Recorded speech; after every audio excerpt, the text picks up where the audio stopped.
A'udzubillahi minasyaitonirrajim. Bismillahirrahmanirrahim.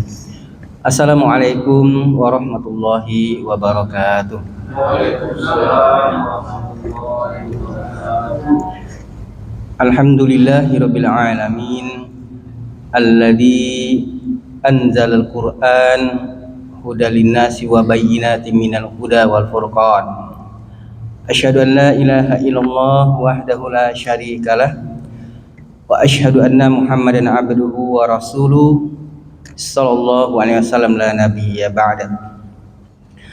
Allahumma fassalli wa sallim hadan nabiyil karim wa ala alihi wa ashabihi ajmain. Ma'asyiral muslimin rahimakumullah, kita bersyukur kepada Allah Subhanahu wa taala dengan sebenar-benarnya syukur kehadirat Allah Subhanahu wa taala. Kemudian kita bersalawat kepada Nabi Muhammad SAW. Allahumma sholli ala Muhammad wa ala alihi Muhammad. Bapak-bapak kami dan ibu-ibu kami yang dirahmati oleh Allah Subhanahu wa taala. Ketika kita meninggalkan keadaan kita di waktu Ramadan di tahun yang lalu, maka kita mencoba untuk mengingat kembali ketika hari-hari yang berlalu begitu cepat. Kemudian kita meninggalkan Ramadan dengan kesedihan. Apakah kita akan bertemu dengan Ramadan pada tahun berikutnya? Dan mudah-mudahan Allah Subhanahu wa taala dalam beberapa hari ke depan, mudah-mudahan Allah menyampaikan kita pada Ramadan esok ini. Kalaulah misalnya Ramadan esok ini adalah Ramadan yang terakhir di dalam kehidupan kita, maka cara terbaik untuk kita memasuki bulan suci Ramadan ini adalah dengan cara memasang niat yang jujur kepada Allah untuk bertaubat dengan taubatan nasuha. Kita pasang niat kita, termasuk diri kami sendiri dan kita semuanya, dengan niat yang jujur kepada Allah Subhanahu wa taala untuk bertaubat kepada Allah dengan taubatan nasuha. Andaikan Ramadan besok adalah Ramadan yang terakhir kita, dan kemudian kita tidak dipertemukan lagi dengan Ramadan berikutnya, setidak-tidaknya amal itu akan dinilai pada bagian yang terakhir. Dan setidak-tidaknya di Ramadan ini kita sudah memasang niat untuk bertaubat kepada Allah dengan taubatan nasuha. Allah Subhanahu wa taala berfirman dalam surat At-Tahrim, Bismillahirrahmanirrahim. Ya ayyuhalladzina amanu tubu ilallahi taubatan nasuha. Wahai orang-orang yang beriman, bertaubatlah kepada Allah dengan taubatan nasuha. Asa rabbukum ayyukaffira ankum sayyi'atikum wa yudkhilakum jannatin tajri min tahtihal anhar. Mudah-mudahan Allah Subhanahu wa taala menutup semua kesalahan-kesalahan kita, menutupi semua dosa-dosa kita, dan kiranya Allah memasukkan kita ke dalam surga-Nya, ke dalam surga jannatin tajri min tahtihal anhar, yauma la yukhzillahu an-nabiyya walladzina amanu ma'ah nuruhum yas'a baina aydihim wa bi aymanihim yaquluna rabbana atmim lana nurana waghfir lana innaka ala kulli syai'in qadir. Mudah-mudahan Allah memberikan cahaya yang Allah berikan kepada kita bersama dengan para nabi, para sahabat beliau. Allah berikan cahaya dari depan kita atau dari sebelah kanan kita. Karena sesungguhnya ketika orang-orang memasuki sirat itu akan penuh dengan kegelapan. Ketika orang akan memasuki sirat itu akan penuh dengan kegelapan. Dan Allah memberikan cahaya kepada orang-orang yang beriman. Sementara kepada orang-orang yang munafik, yang awalnya itu bersama dengan orang-orang yang beriman, kemudian dia juga bersama dengan orang beriman itu mendapatkan cahaya, tetapi kemudian Allah cabut cahaya itu dari orang-orang munafik, sehingga kemudian mereka itu berada di dalam kegelapan.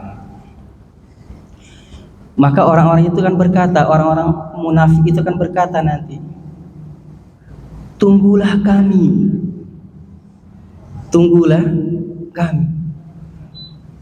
Maka orang-orang beriman mengatakan, tidak ada lagi cahaya bagi kalian hari ini.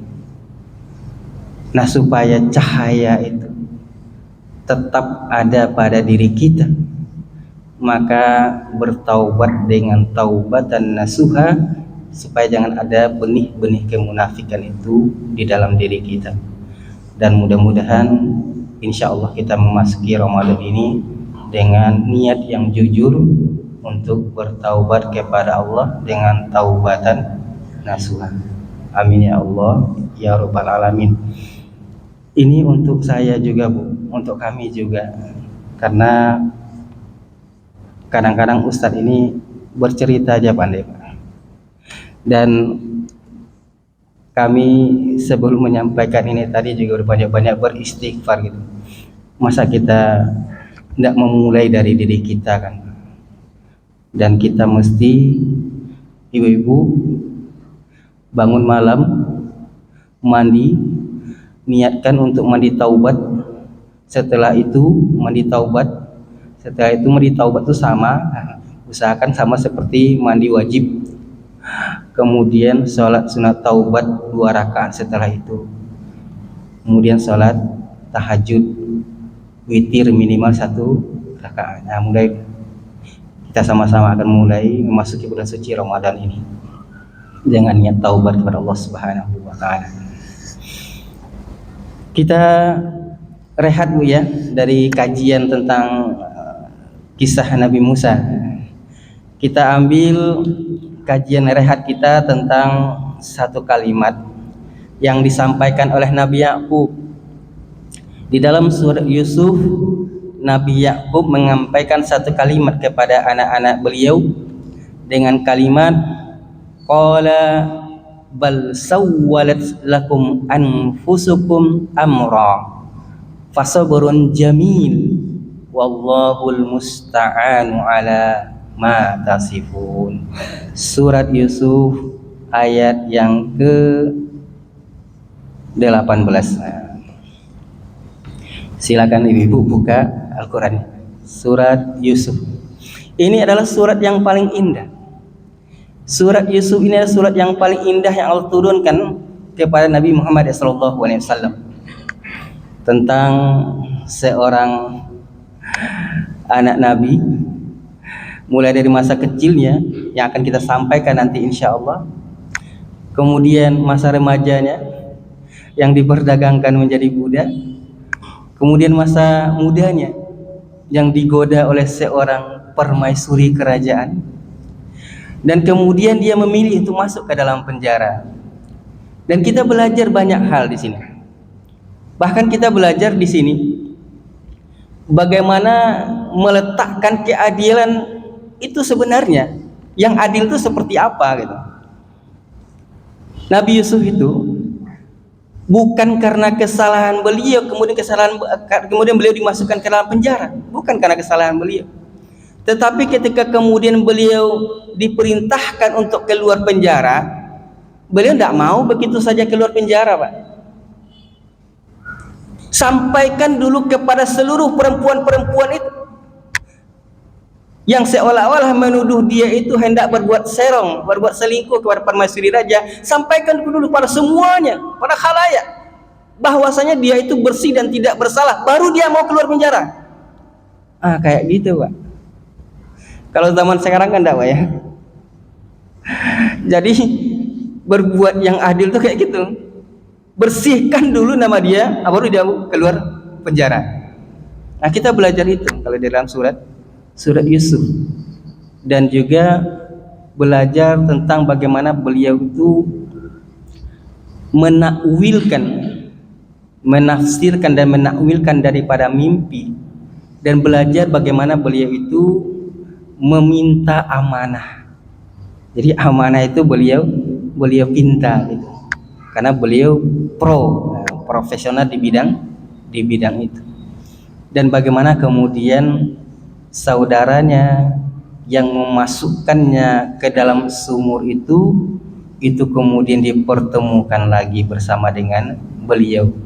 Dan beliau ketika sudah menjadi raja menunggu di batas kerajaan itu ketika ayahnya datang bersama dengan ibu tiri dan saudaranya. Ditunggu di perbatasan kerajaan dan didudukkan ayahnya itu di singgasana. Dan semua saudara-saudaranya yang pernah memasukkan dia ke dalam sumur itu bersujud dalam bentuk sujud penghormatan. Jadi bukan sujud penghambaan, sujud penghormatan. Di zaman sekarang sujud penghormatan itu kayak gini, Pak. Misalnya tentara gitu kan, dia gini gitu sama komandannya. Itu namanya sujud penghormatan. Di zaman dahulu sujud kepada raja atau sujud kepada orang yang disuruh perintahkan sujud itu namanya sujud penghormatan, bukan sujud penghambaan. Dan ketika semuanya sudah berkumpul di hadapan beliau, apa yang beliau minta? Beliau meminta agar meninggal dan dipertemukan dengan para nabi dan orang-orang yang soleh. Sudah berkumpul semuanya, tidak ada yang diminta kecuali hanyalah meninggal dan berkumpul bersama dengan orang-orang yang soleh, para nabi dan para rasul dan orang-orang yang soleh. Sebenarnya itu juga yang kita minta. Kalau meninggal di bulan Ramadan besok ini bertaubat kepada Allah, kita sebenarnya juga ingin berkumpul dengan para nabi dan hamba-hamba Allah yang soleh. Ibu-ibu tentu juga ingin bertemu dengan Ibunda Khadijah, tentu juga ingin bertemu dengan Nabi, tentu ingin juga melihat wajahnya cantiknya Aisyah, istri Nabi. Bapak dan Ibu yang dirahmati Allah Subhanahu wa taala. Kita mulai dari ayat yang ke-8, Bu. Kita mulai dari ayat yang ke-8. Allah Subhanahu wa taala berfirman, "Idz qalu la Yusufu wa akhuhu ahabbu ila abina minna wa nahnu usbah inna abana lafi dhalalim mubin." Ketika saudara-saudaranya Nabi Yusuf ini katanya, sesungguhnya ayah kita lebih mencintai Yusuf bersama dengan adiknya, yaitu Bunyamin. Sedangkan kita ini usbah, kita ini satu kawanan, satu kelompok. Berapa jumlahnya? 10. Nabi Yusuf itu bersaudara semuanya, saudaranya 11 orang bertambah dengan dia jadi 12. Adiknya 1, saudara yang lain 10. Maka saudaranya yang 10 ini kemudian mengatakan sesama mereka, sesungguhnya ayah kita lebih mencintai Yusuf bersama dengan adiknya ketimbang kita. Ayah memang tidak adil. Ayah ini berada dalam sesat ini, ayah berada dalam ketidakadilan dalam mengasihi anak-anaknya. Apakah seperti itu tuduhan yang dilontarkan oleh anak-anak Nabi Yakub ini? Tentu tidak seperti itu. Karena Nabi Yusuf itu, beliau ketika berumur sekitar 6 tahun, adiknya lahir, Bunyamin lahir. Ketika Bunyamin lahir, ibunya yang bernama Rahil, dalam kitab-kitab orang Yahudi disebutkan dalam perjanjian lama itu namanya Rahil, dan itu meninggal dunia. Kalau misalnya meninggal dunia ibunya, tentulah Yusuf menjadi anak yang tidak punya ibu. Perhatian ayah itu kemana, Bu? Meninggal ibu, kemana perhatian ayah? Tentu kepada anak yang kecil yang sudah tidak ada ibunya. Ini mesti kita ingat. Kalau misalnya perhatian orang tua itu jatuh kepada anak atas beberapa sebab, bukan karena dia tidak adil. Yang pertama, mungkin dia tinggal di rumah sakit dan dirawat inap, tertumpah nak perhatian kepada anak, Bu. Yang kedua, mungkin dia jauh sekolah di pesantren di Jawa sana, terpikir nak anak, Bu? Terpikir. Yang ketiga, mungkin ibunya meninggal. Kalau ada yang punya istri 2 atau 3 atau 4 gitu, ibunya meninggal, dia masih kecil, tercurah nak perhatian ke sana? Tentu saja tercurah. Jadi itu adalah hal yang wajar. Tapi setan membisikkan kepada saudara-saudaranya ini, sehingga kemudian karena rasa iri dan dengki itu, mereka mengatakan, apa kata salah seorang di antara mereka? Uqtulu Yusuf, bunuhlah Yusuf, atau buanglah dia ke tempat yang negeri yang jauh, supaya nanti perhatian ayah itu tertumpah kepada kita. Berkata yang lain, qala qailum minhum, berkata satu orang di antara mereka, yang dalam ayat ini tidak disebutkan siapa yang satu orang ini. Hebatnya Al-Quran seperti itu. Dalam perbuatan jahat, Al-Quran tidak menyebutkan nama orang. Qala qailum minhum, berkata salah seorang di antara mereka, la taqtulu Yusuf, jangan kalian bunuh Yusuf, akan tetapi wa alquhu fi ghayabatil jub, tapi lemparkan dia ke dalam sumur. Fi ghayab, ghayab itu asal katanya ghaib, berarti sumur itu dalamnya ghaib, tidak diketahui, berarti sangat dalam. Lemparkan dia ke dalam sumur yang sangat dalam. Orang yang berkata ini dalam Al-Quran tidak disebutkan namanya. Ini adalah perbuatan jahat. Mestinya seperti itu, nah, Bu, di negara. Ada orang misalnya berbuat jahat, tapi di negara kita apa dibuat, Bu? Ini inisial. Jadi ada orang membunuh, inisialnya C misalnya, atau CS misalnya. Ini kalau CS si Fulan ya kan, gitu kata orang kan.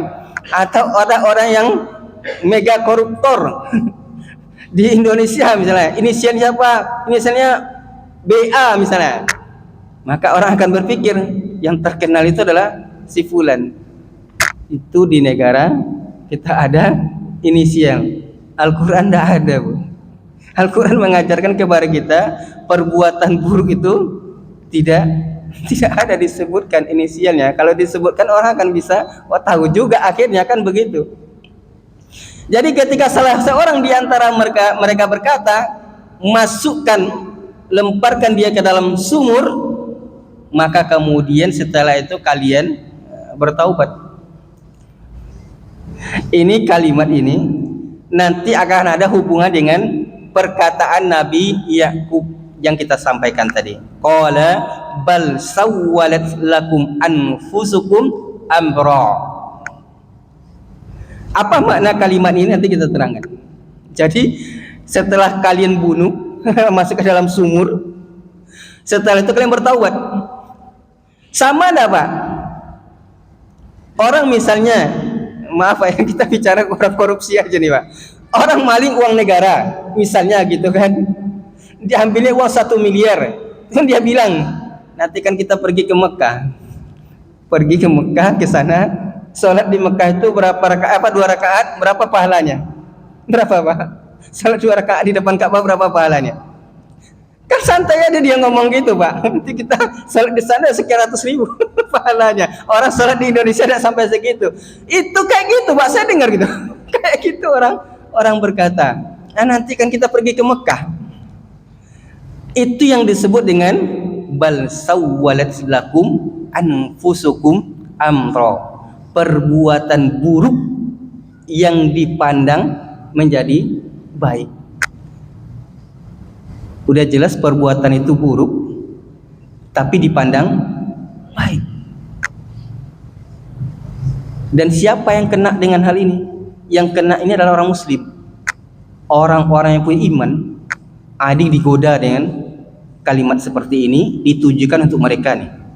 Dia tahu dalil, dia tahu tentang bahwasanya perbuatan itu salah, itu dosa, tahu dia. Maka anak-anak Nabi Yakub ini adalah orang yang tahu dia perbuatan membunuh itu adalah dosa besar. Perbuatan membunuh atau memasukkan anak ke dalam sumur itu memisahkan, memutuskan tali silaturahim. Berapa dosanya besarnya itu, tahu mereka itu. Maka kemudian mereka mengatakan, apa kata mereka? Ya abana, wahai ayah kami, malaka la ta'manna ala Yusuf. Wahai ayah kami, mengapa engkau, ayah kok begitu? Kok tidak boleh bermain? Kok Yusuf tidak boleh bermain bersama dengan kami? Ala Yusuf, kami akan memberikan nasihat.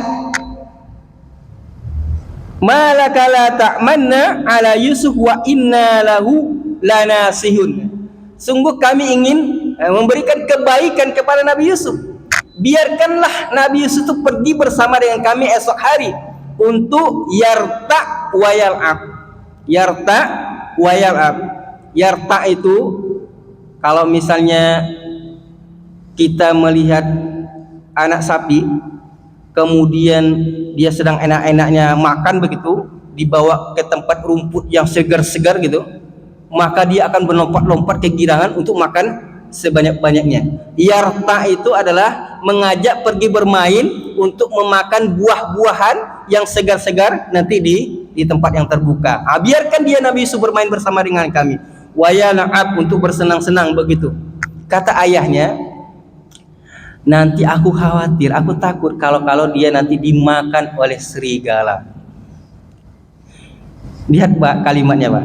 Aku khawatir kalau nanti dia dimakan oleh serigala. Nanti kita terangkan kalau ada waktu ini Pak. Ini kalimatnya sangat menarik. Kalau dalam bahasa Arabnya ini kalimatnya itu dibuat seolah-olah itu ada 3 tafsiran di sini. Seolah-olah serigalanya itu siapa gitu. Seakan-akan serigalanya itu adalah, salah satu tafsir mengatakan seakan-akan serigalanya itu adalah kalian gitu.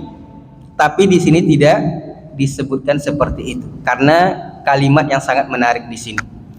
Kata mereka, kami ini adalah satu golongan, kami ini adalah satu kelompok yang sangat kuat. Bagaimana mungkin kalau misalnya Nabi Yusuf itu tidak kami jaga? Tentulah kami menjadi orang-orang yang merugi kalau Nabi Yusuf dimakan oleh serigala. Maka kemudian falamma, di sebelahnya lagi falamma zahabu bihi, maka kemudian ketika mereka pergi, wa ajma'u ayaj'alahu fi ghayabatil jubb, maka ketika kemudian ayahnya melepaskan 10 orang anaknya membawa adiknya Yusuf, maka Imam Ibnu Katsir menjelaskan, baru saja lepas dari pandangan mata ayah melepas anak ini, baru lepas dari pandangan mata, maka Yusuf itu langsung dibuli bahasa sekarang. langsung ditendang, langsung dihardik, dan langsung dimaki. Baru lepas dari pandangan mata. Begitu kemudian sampai di tempat yang dituju, sumur yang direncanakan itu, wa ajma'u, mereka ijma, bersama-sama sepakat, fi wayabatil jub, melemparkan anak yang masih berumur kurang lebih 10 tahun ini ke dalam sumur. Bisa kita bayangkan, Bu, bagaimana anak itu ketika dipegang meronta-ronta begitu, anak kecil meronta-ronta, menangis begitu. Bagaimana mereka dia memohon begitu kan, meronta-ronta, menangis sampai kemudian menggapai-gapai pinggir sumur itu supaya tidak jatuh ke dalam sumur. Gimana perasaan kita tuh? Maka ketika anak itu jatuh ke dalam sumur, Allah katakan wa auhayna, maka kami wahyukan kepadanya, la tunabbi annahum bi amrihim hada. Maksudnya apa? Ketika anak ini jatuh, Allah mewahyukan kepada anak ini bahwasanya dia akan menceritakan ini nanti tentang perbuatan saudara-saudaranya ini. Artinya malaikat Jibril itu cepat menangkap daripada Nabi Yusuf.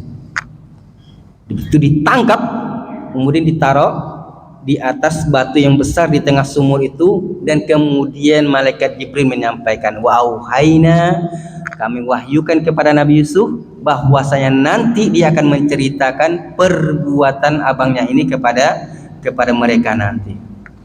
Maka kemudian pulanglah saudaranya yang 10 ini. Yang namanya anak-anak Nabi, Bang, tentulah mereka orang-orang yang pintar. Apa yang mereka rencanakan ke 10 anak ini? Mereka buat plot, bahasa sekarangnya, bahasa kerennya orang buat film itu, Pak. Mereka buat plotting atau plot twistnya. Apa plot twistnya? Yang pertama, mereka merencanakan timing. Mereka merencanakan timing dengan Allah katakan waja'u ay abahum isya'a. Maka mereka kemudian datang menemui ayahnya isya, di waktu isya. Jadi yang pertama timing. Jam berapa mereka pulang? Di waktu isya, di waktu malam. Tidak mau mereka datang di waktu siang. Iya bekun, dan kemudian mereka menangis. Kalau siang hari tentu nampak pura-pura menangis, ini air matanya keluar, enggak kan gitu. Jadi nampak ketahuan, supaya tidak ketahuan maka mereka kemudian pura-pura menangis datang isya'an, di waktu-waktu isya. Maka kemudian mereka mengarang yang kedua narasi. Pertama timing di waktu isya, yang kedua narasi. Apa narasinya? Mereka mengatakan, wahai ayah kami, ya ayah, tadi kami bermain-main bersama dengan Yusuf. Nastabiqa, kami berlomba. Fastabiqul khairat, ini kalimat yang sama dipakai. Nastabiqa, kami berlomba. Dan kemudian kami meletakkan Yusuf itu karena dia masih kecil, tidak bisa ikut lomba, di tempat barang-barang kami. Begitu kemudian kami letakkan di tempat barang-barang kami, maka kemudian apa katanya lagi? Mereka fa'akalahu zib, maka kemudian dia dimakan serigala. Gimana, Pak? 1 menit lagi. Kira-kira kalau misalnya bapak-bapak dikasih cerita seperti itu, percaya enggak? Langsung dibilang dia dimakan serigala. Langsung dia mengatakan ceritanya pendek begitu saja. Maka kemudian kata mereka lagi, disudutkan lagi ayahnya, wa ma anta bimu'minin lana, engkau tidak akan percaya wahai ayah kepada kami seandainya kami ini jujur. Pakai seandainya kami ini jujur. Maka kemudian narasi sudah, apalagi barang bukti. Maka kemudian mereka membawa Waja'u ala qamisihi bidamin kadzib. Maka dibawalah baju Nabi Musa yang berlumuran darah, bidamin kadzib, darah dusta. Bagaimana mungkin baju itu dalam keadaan utuh, tidak ada robeknya, tidak ada bekas cakaran daripada serigala, yang ada hanya darah yang ditumpahkan. Kemudian kita melihat, apakah kita percaya baju itu utuh tanpa ada bekas cakaran-cakaran kemudian dikatakan dimakan serigala? Maka kemudian semestinya ayahnya meledakkan emosinya itu kan, bahwa saya kalian bohong, kalian dusta, tapi tidak. Nah ini dia, beliau hanya mengatakan Nabi aku, qala bal sawwalat lakum anfusukum amra fasabarun jamil. Fasabarun jamil maksudnya bersabar dengan kesabaran yang terindah.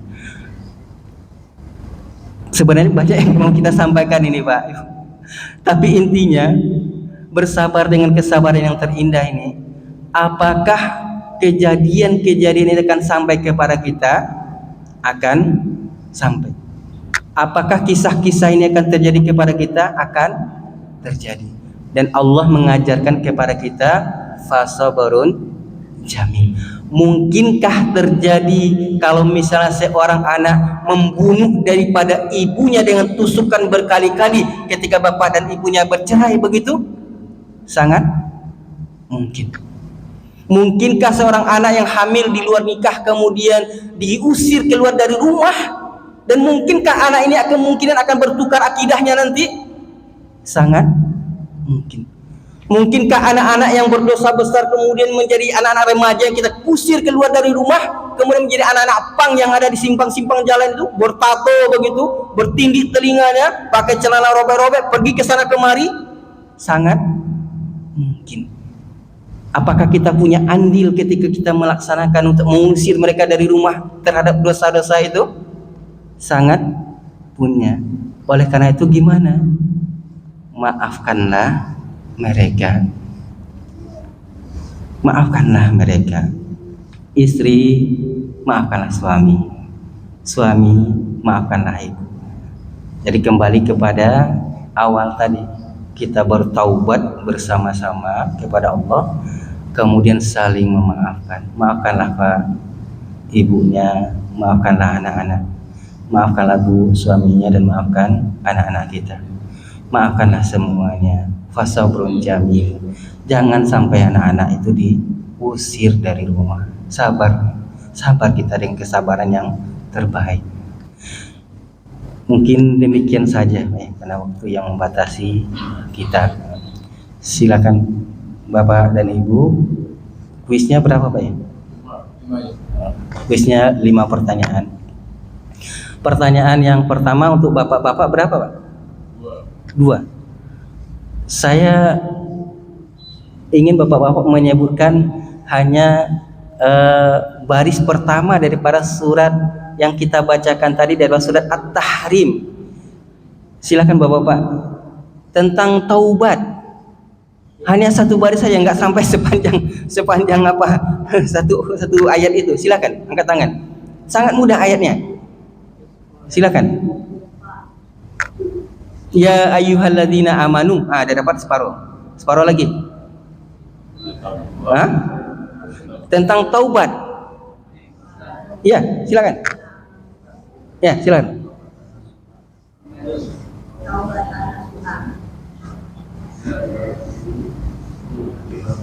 Kena amanunya. Ya ayyuhalladzi.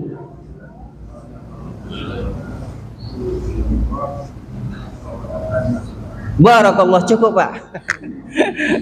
Tubu ilallahi taubatan nasuha. Ibu-ibu siapa yang bisa mengulang Bu? Angkat tangan.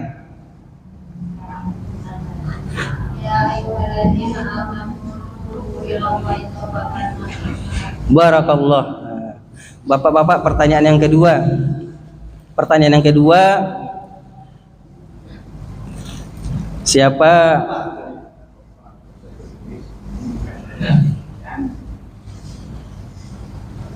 Siapa nama ibunya Nabi Yusuf? Sebagaimana yang disebut oleh kitab-kitab perjanjian lama, ya Pak? Rahil. Mulia Pak? Iya. Sudah 3 Bapak ya? Dua. Itu gratis ya Pak. Gratis ya. Ibu-ibu 3 Pak ya? Siapa nama adiknya Nabi Yusuf? Silakan Bu. Bunyamin. Nabi Yakub anaknya siapa Pak? Nabi Yakub anaknya siapa Bu? Nabi Yakub anaknya siapa? Hah? Nabi Yakub anaknya siapa? Hah?